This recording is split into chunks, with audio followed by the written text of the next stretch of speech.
ओम नमो भगवते वासुदेवाय नमः। जय श्री हरि दोस्तों, स्वागत है आप सभी का आपके अपने चैनल शिव साधना मार्गदर्शन में। आप सभी को मोक्षदा एकादशी की हार्दिक शुभकामनाएं।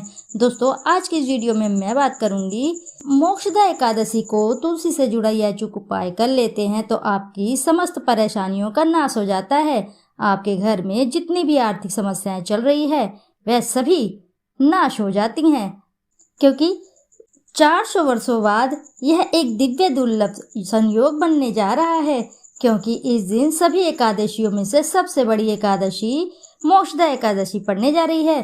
दोस्तों, इस एकादशी पर 3 बड़े योगों का निर्माण होने जा रहा है, जो कि धन लक्ष्मी योग, अमृत सिद्धि योग और गज केसरी योग। इन तीनों योग के निर्माण की वजह से इस एकादशी पे भगवान विष्णु और माँ लक्ष्मी की असीम कृपा बरसने वाली है। और अगर आप भी इस दिन चुपचाप बिना किसी को बताए तुलसी से जुड़ा यह अचूक उपाय कर लेते हैं तो आपकी सभी समस्याओं का हल पूर्ण रूप से हो जाएगा।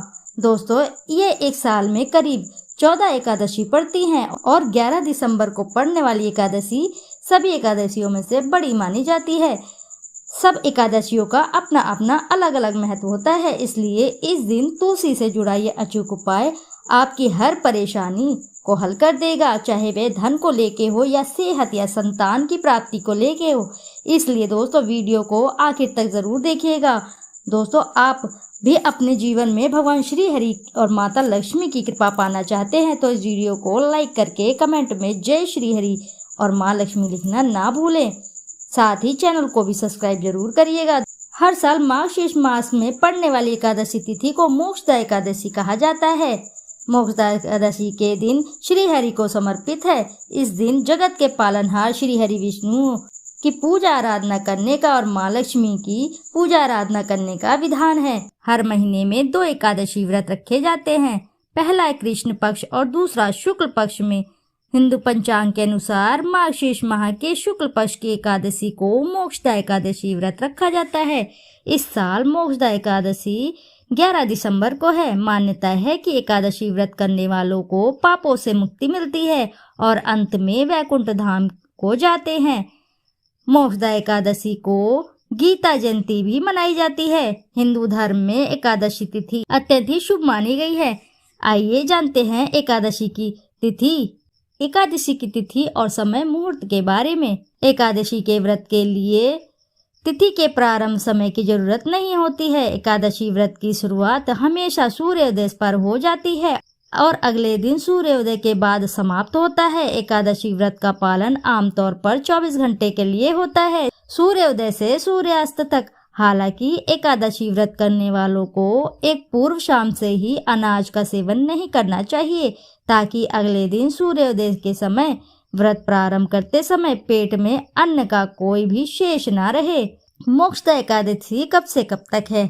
मोक्षदा एकादशी 11 दिसंबर 2024 को सुबह 3:42 पर प्रारंभ होगी और अगले दिन 12 दिसंबर 2024 को सुबह 1:09 पर समाप्त होगी।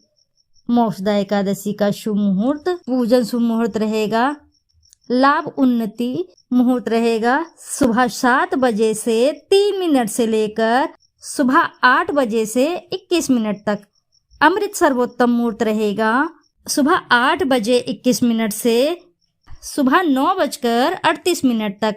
लाभ उन्नति मुहूर्त रहेगा शाम को 4:07 से शाम को 5:24 तक। मोक्षदा एकादशी का पारण मुहूर्त रहेगा। मोक्षदा एकादशी का व्रत पारण 12 दिसंबर 2024 को गुरुवार को किया जाएगा। मोक्षदा एकादशी का व्रत पारण समय सुबह 7:04 से सुबह 9:08 तक रहेगा। पारण तिथि के दिन द्वादशी समाप्त होने का समय रहेगा रात 10:26 है। तो इस दिन भगवान विष्णु को प्रसन्न करने के लिए सबसे उत्तम बेहद माना जाता है और सभी भक्त अपनी सच्ची श्रद्धा से, अपने भक्ति भाव से भगवान विष्णु को प्रसन्न करने में लग जाते हैं। इस दिन भगवान विष्णु को प्रसन्न करने के लिए कुछ लोग व्रत भी रखते हैं और पूजा करते हैं। इस दिन श्रद्धा भाव और भक्ति भाव से पूजा करने से सभी मनोकामनाएं पूर्ण होती हैं। दोस्तों, भगवान विष्णु को प्रसन्न करने के लिए एकादशी के दिन भगवान विष्णु को केसर और दूध दोस्तों ध्यान दें कि जो दूध हो उसमें केसर मिलाकर ही भगवान विष्णु का अभिषेक करना चाहिए। ऐसा करने से ही व्यक्ति की सभी प्रकार की मनोकामनाओं की पूर्ति होती है, इसलिए भगवान विष्णु प्रसन्न होते हैं। दोस्तों ये जो उपाय है शास्त्रों में वर्णित है, यह धार्मिक शास्त्रों में लिखित उपाय है।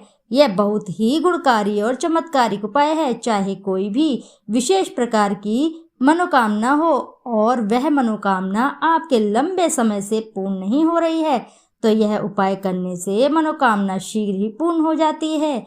यदि कोई व्यक्ति आर्थिक रूप से बहुत परेशानियां झेल रहा है, एकादशी के दिन भगवान विष्णु की पूजा करें, कुछ पैसे अर्पित करें। पैसे अर्पित करते समय आपको कहना है कि हे भगवान, ये पैसे मैं आपको अपनी आर्थिक उन्नति के लिए समर्पित कर रहा हूँ, कृपया आप इसे स्वीकार करें। इस प्रकार से आपको प्रार्थना करनी है और इसके बाद पूजन के उपरांत इन पैसों को भगवान विष्णु जी के आशीर्वाद मानकर आप इसे अपने तिजोरी में रखें या पर्स में रखें।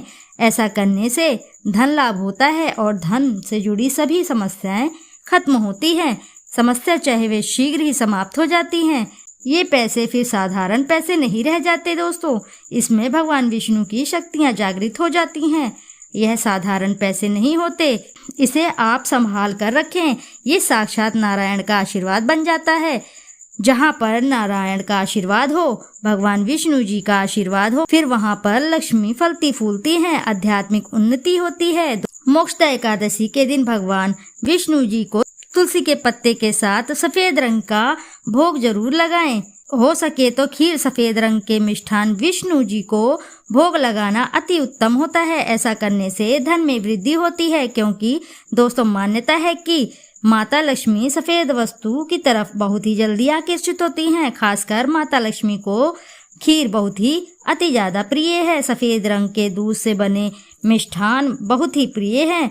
तो अगर आप भगवान विष्णु जी को यह चढ़ाते हैं तो इससे माँ लक्ष्मी आपके घर में स्वयं ही बिना कुछ बोले ही आ जाती हैं और आपके घर की आर्थिक परेशानियों को दूर करती हैं और भगवान विष्णु भी प्रसन्न होते हैं। दोस्तों यह बात तो सत्य है कि धन देने का काम तो माता लक्ष्मी का है, परंतु किसकी किस्मत में कितना धन देना है इसका निर्णय भगवान विष्णु जी करते हैं। दोस्तों विष्णु जी को पालनहार कहा जाता है। संसार के जितने भी जीव जंतु हैं सबका पालन करने का दायित्व विष्णु जी ने रखा है। भगवान विष्णु जी के किसके कर्मों में कितना धन है, किसके कर्मों में कितना धन देना है, यह निर्णय भगवान विष्णु जी ही लेते हैं। दोस्तों चलिए अब जान लेते हैं इसका दायित्व भगवान विष्णु जी रखते हैं। तो दोस्तों इस प्रकार का उपाय आप मोक्षदा एकादशी के दिन अवश्य ही करिएगा। तो आशा है कि जानकारी से आपको लाभ अवश्य ही प्राप्त होगा। यदि जानकारी आपको अच्छी लगती है तो वीडियो जरूर लाइक करें, दो चैनल को भी सब्सक्राइब करिएगा। अपनी सच्ची श्रद्धा के साथ कमेंट बॉक्स में जरूर लिख दें। जय श्री लक्ष्मी नारायण। फिर मिलते हैं आपसे ऐसी किसी नई जानकारी के साथ। जब तक के लिए नमस्कार श्रोताओं।